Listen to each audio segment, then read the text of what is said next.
Bonjour à tous, aujourd'hui je vais vous parler du passage de mon S7 à mon S10 Plus.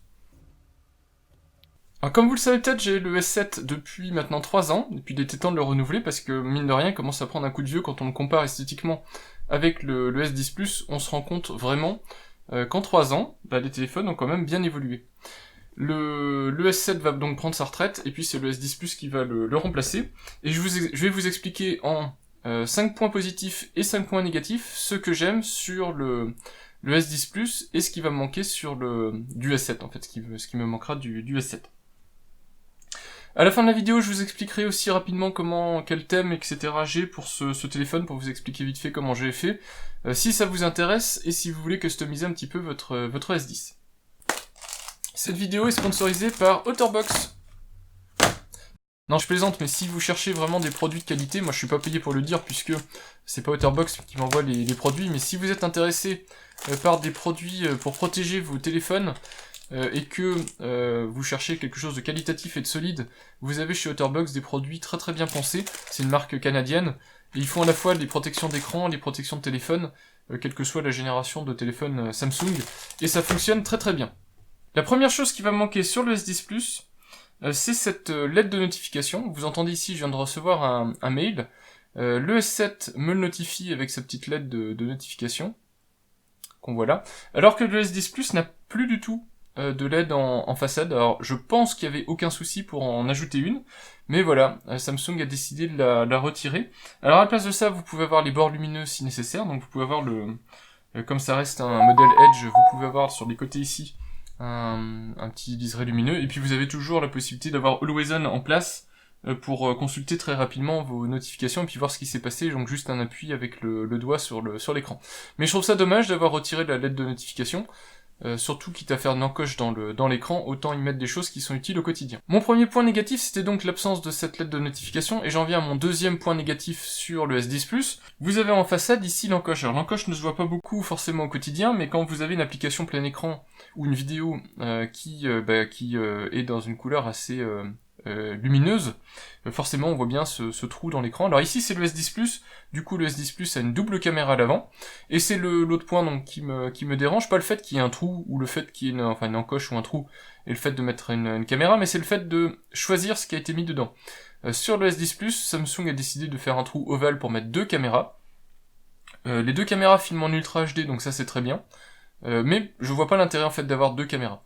Une seule aurait été utile, d'autant plus que à la place de l'autre caméra, qu'est-ce qui aurait pu être mis? C'est le détecteur d'iris des précédents modèles, des précédents Galaxy. Le détecteur d'iris qui est quand même super pratique quand, comme moi, vous utilisez le lecteur d'empreintes.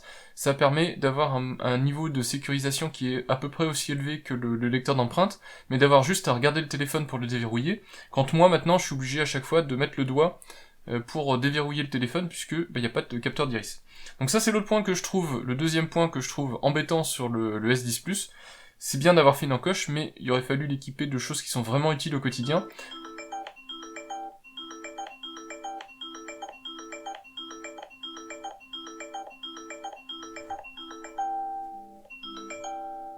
À côté de ça, il faut reconnaître que la face avant du téléphone est plutôt impressionnante, puisque vous avez plus de 90% de la face avant qui est l'écran en fait. Un écran qui est, comme le S7, toujours en 1440p. Donc sur le S7, vous avez du 1440 par 2560, quand ici vous avez du 1440 par 3040. Donc vous avez un écran qui est quasiment aussi large, si je les mets l'un au-dessus de l'autre ça devrait se voir, donc vous n'avez pas beaucoup de largeur supplémentaire. Par contre vous avez un écran qui est beaucoup plus haut, forcément c'est le S10 Plus, donc c'est un peu l'idée d'avoir un téléphone plus grand. Et puis en plus, surtout comme il arrive plus bas, si je les mets vraiment côte à côte, là on voit vraiment la différence au niveau de la hauteur d'image, alors que c'est moins flagrant sur la largeur. Mais du coup ça fait que vous avez un écran qui a moins de DPI sur le S10 Plus, puisque le DPI on le calcule avec la surface d'affichage et la définition de l'écran, et du coup ça a un impact. Alors vous pouvez utiliser les casques de VR comme le Gear VR qui est ici, d'ailleurs c'est le modèle le plus grand que vous pourrez mettre dans le Gear VR. J'ai essayé, il arrive vraiment au taquet, c'est-à-dire au bord, en bas et en haut, et au bord, au bout. Donc je pense que le Gear VR marchera aussi pour le Note 10, mais pas pour le Note 10 Plus. C'est vraiment l'écran le plus grand que le Gear VR peut accueillir. Et du coup, voilà, ça a ce petit impact qui est pas très gênant, mais vous perdez un petit peu en DPI. Par contre, l'écran est exceptionnel en termes de qualité d'affichage. C'est vraiment un superbe écran AMOLED, très agréable à utiliser. J'en reviens au point négatif, troisième point négatif, le côté incurvé de l'écran. Alors, ceux qui ont l'habitude du S8 et du S9 connaissent déjà ce bord incurvé. En plus, moi j'ai une coque de protection, donc ça casse un petit peu l'intérêt d'avoir un bord incurvé. Pour moi, le bord incurvé, c'est vraiment la fausse bonne idée. Alors c'est sympa quand vous avez aucune protection d'écran, que vous le tenez dans la main, vous avez cette impression qu'effectivement l'écran est bord à bord et que vous tenez un écran. C'est le seul moment où c'est intéressant. Pour tout le reste, pour moi, c'est que des inconvénients. Vous avez une diffraction énorme de couleur ici, de luminosité de couleur, qui est très gênante au quotidien. Quand vous regardez des vidéos ou quand vous utilisez votre téléphone, si vous êtes un petit peu comme moi, pointilleux sur la qualité d'image et autres, ça va vous déranger.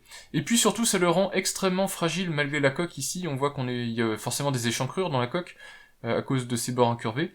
Et ça rend le téléphone très sensible au choc, puisqu'il n'est plus vraiment bien protégé en haut sur les angles.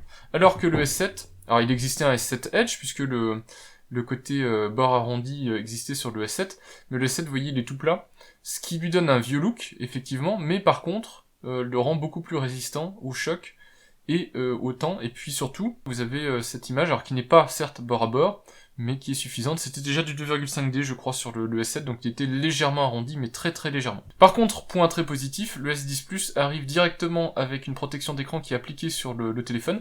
Protection d'écran d'ailleurs qui ne couvre pas ici le capteur de façade, donc les deux caméras de façade. Donc ça a un impact, à chaque fois que vous passez le doigt ici, si vous le passez du côté droit pour aller chercher la zone de notification, eh bien vous sentez la protection d'écran, donc qui ne touche pas qui est coupé au niveau de la caméra. On va retourner 2 secondes le téléphone. À l'arrière, vous avez 3 caméras.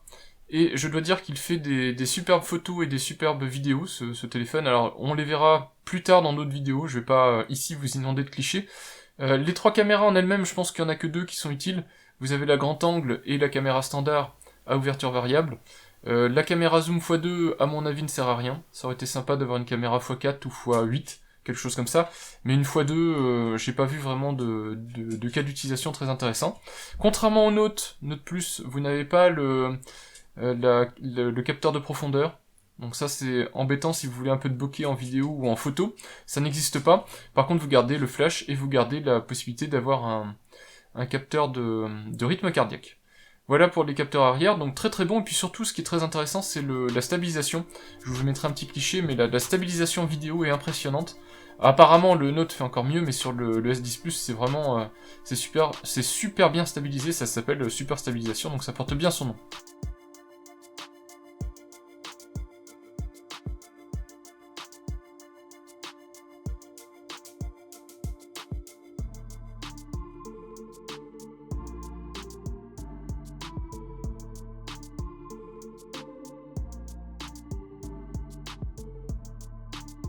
L'autre chose que le S10 Plus garde par rapport au S7, c'est sa prise jack ici. Et en plus, il monte en gamme. Donc, pour les gens qui sont dubitatifs sur la prise jack, sachez que c'est difficile en sans fil, voire même impossible pour le moment, d'avoir quelque chose d'aussi qualitatif qu'une prise jack. Tout simplement parce que les protocoles, même ici on est sur du Bluetooth 5 avec du support de la PTX HD, vous n'arriverez pas à obtenir la qualité audio que vous pouvez obtenir avec une simple prise jack. Et puis un casque qui coûte énormément moins cher, les casques filaires, même si vous prenez des casques très haut de gamme à 300€, vous êtes vraiment sur de la hi-fi haut de gamme, quand à 300€, vous avez un casque standard plus, on va dire, en sans fil. Ce qui est super intéressant sur ce téléphone-là, c'est que non seulement donc vous avez la jack qui vous permet d'avoir une sortie qualitative, mais en plus, le téléphone lui-même supporte les fichiers jusqu'en 32 bits, 384 kHz, avec le support du DSD, donc le format sonore DSD, ce qui veut dire que c'est un vrai baladeur numérique audio. Si vraiment vous êtes amateur de musique et de qualité hi-fi, vous pouvez y aller. Ce téléphone-là a vraiment un super son, et en plus, il est équipé de Dolby Atmos Headphone quand vous mettez votre casque, et puis sinon, il est stéréo ici, et je suis vraiment bluffé par la qualité stéréo du téléphone. Donc vous avez effectivement, c'est de la stéréo un peu bizarroïde, parce que vous avez un haut-parleur qui est ici sur le côté, le deuxième étant celui de façade, en fait, celui qui vous sert pour parler quand quand vous passez un appel téléphonique, donc ils sont pas tout à fait au même niveau, mais je pense qu'ils ont été calibrés pour avoir à peu près le même volume sonore. C'est très impressionnant, et quand on tient le téléphone, on sent le téléphone qui vibre, et le volume sonore est ultra élevé. Déjà que le S7 était bien, mais le S10 Plus est vraiment terrible, et par rapport à ma tablette qui a un son anémique, le S10 Plus est terrible, il lui met une claque méchante en termes de volume sonore, tout en restant relativement qualitatif pour des petits haut-parleurs de rien du tout. Enfin, quand on a un téléphone de cette taille-là, on peut s'attendre à avoir une batterie énorme, et c'est le cas. C'est ce qui m'intéressait sur le S10 Plus et ce qui ne m'intéresse pas sur le Note 10, qui fait exactement la même taille, pour information, enfin quasiment au millimètre près.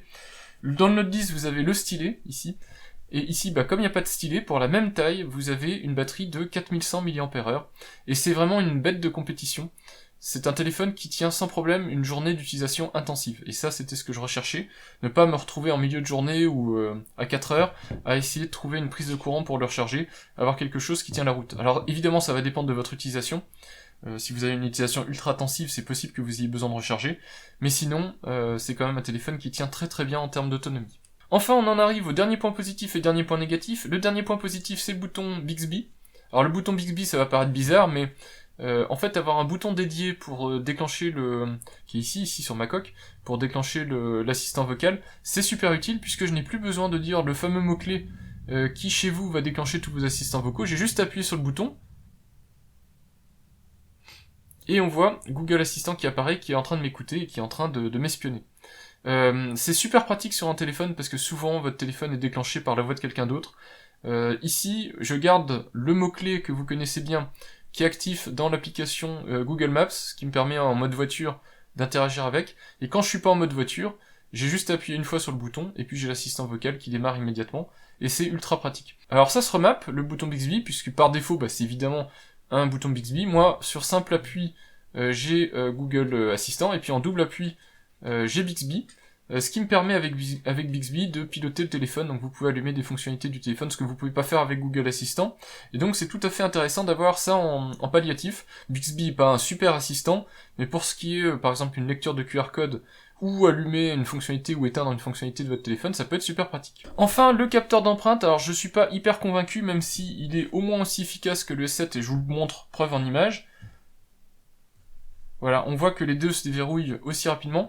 C'est un capteur ultrasonique sous l'écran, donc c'est le côté un petit peu impressionnant de la gamme S10, S10+, le S10e ayant toujours le capteur d'empreinte digitale sur le côté. Ce qui est impressionnant, c'est qu'il est rapide et qu'il est efficace, et puis surtout on casse pas le look du téléphone avec le lecteur puisqu'il est sous l'écran. Il est très rapide, par contre, dès que vous avez les doigts un petit peu sales, un petit peu humides, dès que vous mettez pas le doigt exactement là où il faut, le téléphone ne se déverrouille pas. Donc si ici je vous fais l'exemple, j'arrive vite fait, je pose le doigt là.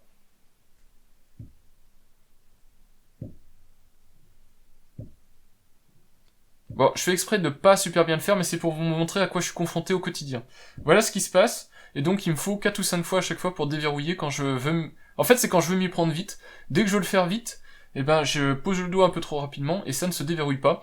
Quand sur le S7, je n'ai jamais eu un seul souci puisqu'il est matériel, donc je sens où il faut poser le doigt, j'appuie sur le bouton, ce qui déverrouille, et ce qui est ultra rapide. Voilà ce que je pense du S10+, je résume. Ce que je trouve négatif en façade, c'est cette double caméra qui à mon avis ne sert à rien. La grand angle aurait suffi, elle filme en Ultra HD, alors elle déforme un petit peu, mais elle aurait suffi, et puis j'aurais bien vu un capteur d'iris et une petite lettre de notification comme on a ici sur le S7, ça aurait été super. Avoir une option pour ne pas avoir les bords incurvés, alors vous avez le S10e, si vous voulez pas les bords incurvés, mais bon du coup vous partez sur un petit téléphone qui a une petite autonomie. Les bords incurvés pour moi sont embêtants au quotidien, plus que le côté esthétique en fait passe en second plan. Si vous êtes obligé au quotidien de faire attention parce que vous avez pas de protection sur les bords incurvés, que même les protections d'écran ont du mal à tenir parce que le fait que c'est incurvé, tout ce qui est protection en verre, etc. colle mal. Pour moi, c'est pas un point positif d'avoir des bords incurvés. Le capteur d'empreinte, pour moi, est sympa, il fonctionne bien, mais il me pose quand même beaucoup de soucis au quotidien, il est moins efficace au final qu'un bouton physique. Mais quand on veut un grand écran, on est obligé de faire comme ça, sinon il faut un bouton sur le côté avec le lecteur, ou alors le faire comme le S8 et le S9, le mettre au dos, mais dans ce cas-là, c'est franchement peu pratique au quotidien. Mais par contre, il a tous les points positifs. Le bouton Bixby qui est remappable, donc ça c'est génial puisque du coup vous avez un bouton matériel où vous pouvez mettre autre chose. Je pense pas que l'avenir est au sans bouton, contrairement à ce que certaines personnes peuvent penser. Avoir des boutons physiques pour les actions de base d'un téléphone, c'est super pratique au quotidien. vos mains savent exactement où appuyer et où se trouvent les boutons, puisque vous faites ça quand même au quotidien très régulièrement, donc c'est quand même super pratique d'avoir un bouton pour ça. L'autonomie est impressionnante, la batterie de 4100 mAh c'est de la folie. La caméra ici, que ce soit en mode vidéo ou en mode photo, elle est super, au moins sur les deux capteurs, peut-être pas le x2 qui à mon avis, toujours je le redis, n'est pas d'une grande utilité, et puis surtout en mode vidéo, la super stabilisation est terrible, même en Ultra HD. La prise jack, pour moi il faut absolument conserver la prise jack si on a un téléphone de ce calibre-là en termes de sortie audio. Il est tellement terrible en termes de sortie audio que ça sert vraiment de baladeur hi-fi si vous le voulez. Et puis les haut-parleurs stéréo, en tout cas quand vous le mettez en mode paysage, qui corrige en plus le problème que j'avais avec le S7, puisque le S7 quand vous le tenez comme ça, il suffit de mettre le doigt là au niveau de la sortie audio et vous n'avez plus de son. Quand ici, si vous le tenez même mal, donc vous le tenez comme ça, vous avez au moins le haut-parleur de gauche qui s'entend très bien, puis si vous le tenez mal là, vous aurez le haut-parleur de droite. En tout cas, vous aurez toujours un petit peu de son qui sort, c'est plus difficile de couvrir les deux haut-parleurs en même temps.